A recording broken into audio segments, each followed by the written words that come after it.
Very good afternoon. Our talk today would be on the factors influencing economic effectiveness of innovations as part of innovation management. So what you've got to understand is, innovations are prone to failure. Innovations have very high failure rate to the extent that almost 90% of all innovations are doomed to fail when they first launch.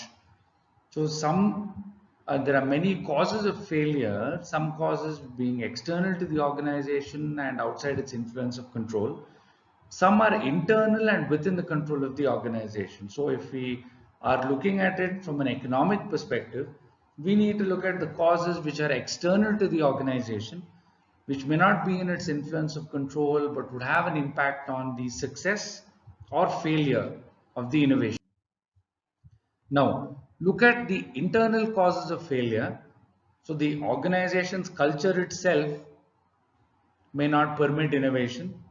So, the some points which lead to failure in the cultural infrastructure could be leadership is poor, the organization itself has a very poor innovation culture, there is lack of innovation between functions and departments, managers are not empowered, very poor knowledge management. So, how this has a repercussion economically, you may ask.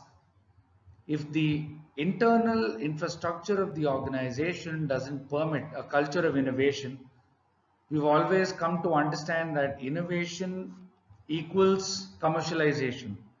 So poor or lack of innovation from within leads to defeat of commercialization at the very first step, and this has a major economic repercussion. Now, within the innovation process, your goals may be poorly defined. The action to goals are not done. Teams don't participate. Result monitoring is very poor or non-existent, and there's poor communication. So just look at the second last point here. If the results are not monitored, if the profitability is not monitored, this innovation becomes an economic failure.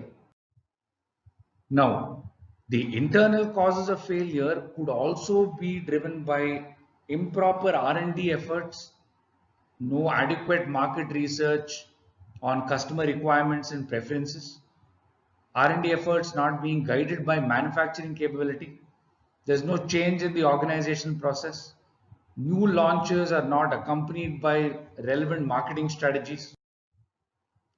Externally, from an economic standpoint, you can see the price charged and the value delivered, there could be a huge mismatch. Then it could be just a mere imitation or a copy of an existing product without any increase in economic value. Competitors keep bringing in disruptive innovations and technology. Government regulations undergo change which adversely impacts innovation. So these could be some external causes which impact innovations economically. Now, why the economics of innovation are important? Because you always need to study the cost versus benefits scenario. You need to make rational decisions on cost, drive down costs, bring up value, try and eliminate invisible costs, try and eliminate unnecessary or non-value added costs. So organizations spend, almost a good amount of their turnover, nearly 2 to 3% only on innovation and R&D. So this budget is spread across functions like marketing, product design, information systems, QC and QA. So the return on investment factor thereby becomes very important. I need to have returns commensurate to the investment that's been put into my innovation. Because there is a very high rate of failure, there is a chance of huge loss. And this failure goes beyond innovation. It leads to loss of morale, leads to resistance to change.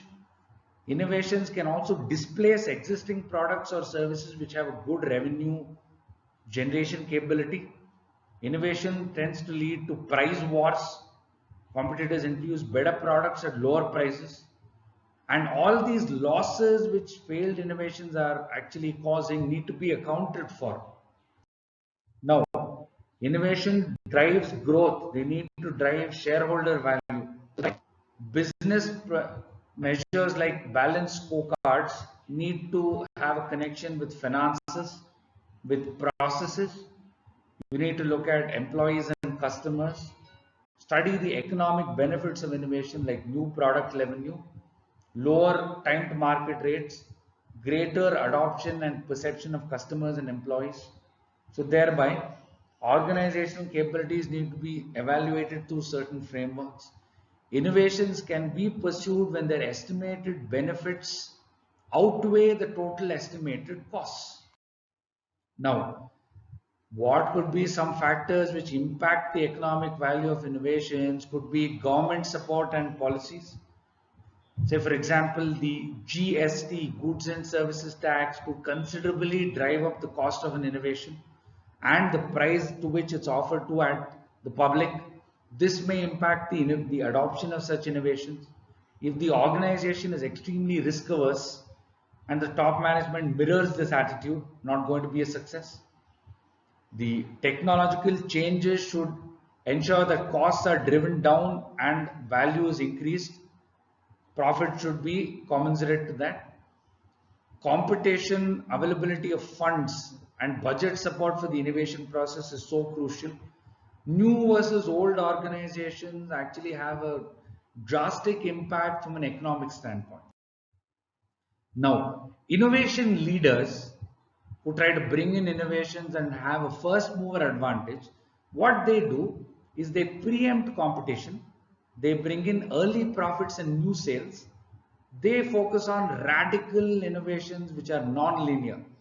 Whereas an innovation follower does not want to be first on innovations, they try to bring in the experiences of the innovation leader, they follow something called low cost imitation, they focus more on incremental linear innovation.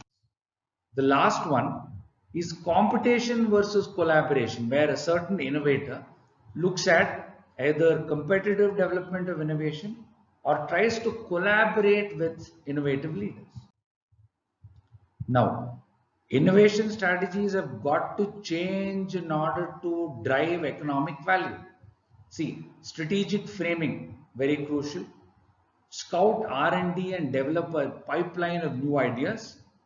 Have rapid product development and commercialization, which improves the revenue pipeline and economically boosts the position of a firm. Also, what you need to do is install people called gatekeepers who at various stages rigorously and meticulously review the innovation, have budgetary support, use more budgetary controls to bring down costs and drive up profits. So as per Henry Mintzberg, an innovative organization must avoid bureaucracy, it must have a sharp division of labor, it facilitates creative chaos and are called adhocracy based organizations. Now these top enterprises should have the capability of supporting senior, junior and mid-level management. Communication needs to be very effective. You need to have integrity between different parts of the organization, and what becomes very important for us is multifunctional teams drive learning, drive innovation and enable quicker go-to-market and commercialization. So thereby, for all these innovative teams and innovative organizations, there should be a reward and incentive system. You should allow room for failure and drive greater revenue pipelines. So many of these types of enterprises spend some big amounts on R&D. They have a high degree of experimentation. By doing this, they focus on high quality and low costs. Now, there are some who are social innovators where they are a little more philanthropic. They focus on collaboration.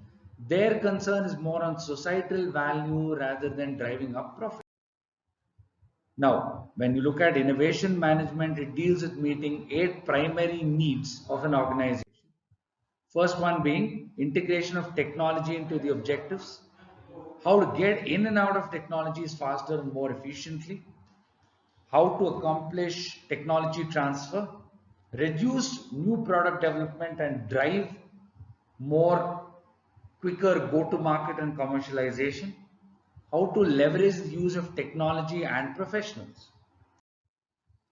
By doing all these, you need to understand that this actually does impact the organization from an economic standpoint, because small organizations lack risk taking, they don't have enough resources, they have difficulty in conducting market surveys, their commercialization is quite tough, and they're not able to market it. Then it says sometimes there are really big teams where it's very formal, there is no decentralization.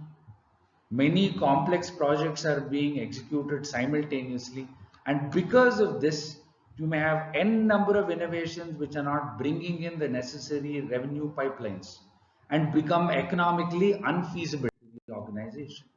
So, likely failures should be screened out to prevent losses. Exceptional innovation should be supplemented and supported by the entire organization. You should have integration and orchestration across functions and look at it from an economic and financial standpoint. Top management commitment and support is right there on top.